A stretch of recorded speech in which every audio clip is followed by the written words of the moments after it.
It's video out of San Francisco that is drawing a lot of attention online. An art gallery owner spraying a homeless woman with a hose as she sits on the sidewalk.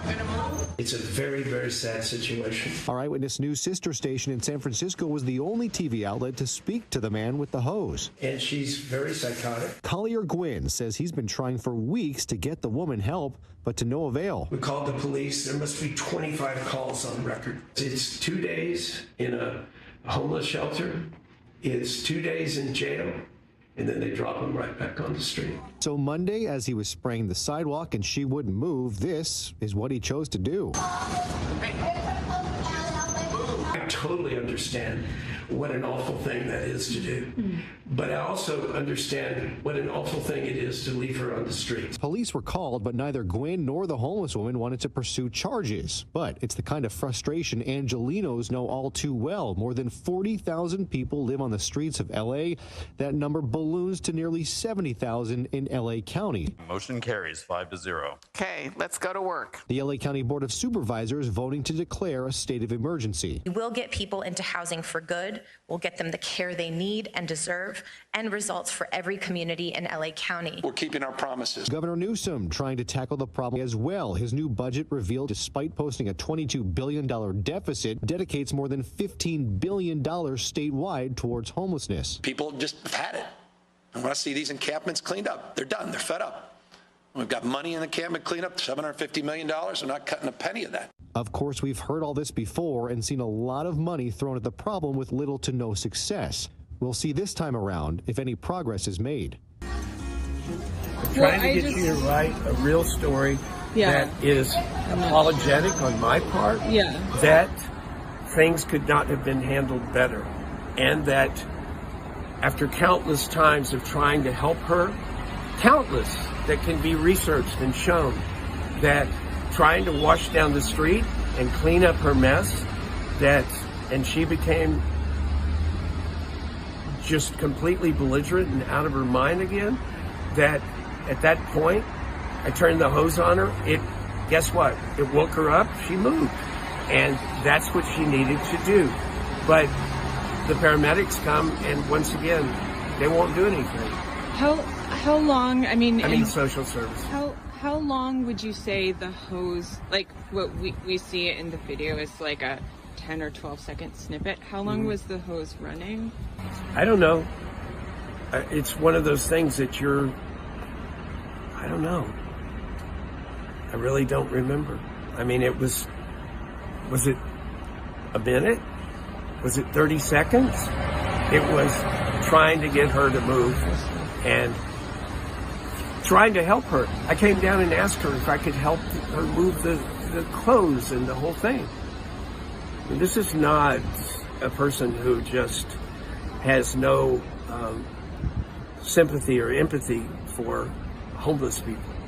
You are not. I am not. Hello, I'm Sarah Donchi. So it is the video that is getting a lot of attention. It's going viral on social media tonight. Millions of people have already seen it. It's a San Francisco art gallery owner spraying a homeless woman with a hose. Now, it seems like most people who see this have gotten pretty upset. A lot of people saying it's disgusting and that it's heartbreaking.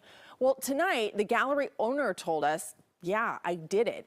And he's facing a lot of criticism, a lot of pushback. We saw some of it tonight firsthand.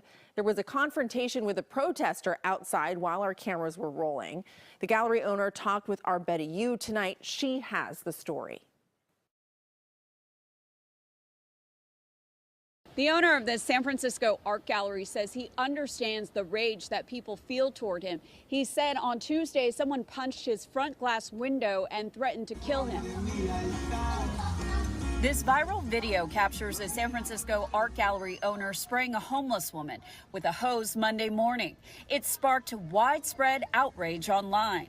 What they saw is very regrettable. I feel awful, not just because I want to get out of trouble or something like that, but because I'd put a tremendous amount of effort into helping this woman. Collier Gwynn owns Foster Gwynn Gallery in Jackson Square. He said this confrontation was the result of multiple attempts to get her help after he spent days cleaning up her mess and letting her sleep in his doorway. He said he and other business owners in the area have called SFPD and social services more than 24 times in the last 2 weeks. So I said she needs psychiatric help. You can tell. She's pulling her hair, she's screaming, she's talking in tongues. You can't understand anything she says. She's throwing food everywhere. Collier said on Monday he had had enough.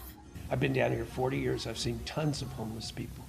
We've helped the ones that we could, and I have not had any issues with people.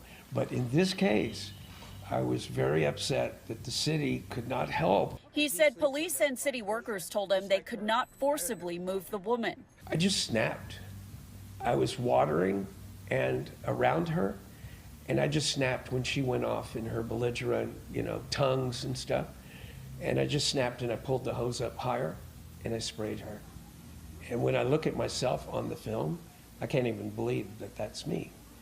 But I didn't know what else to do. It was getting so frustrating. I want you to shut down and I want you to move away because you treated somebody inhumanely.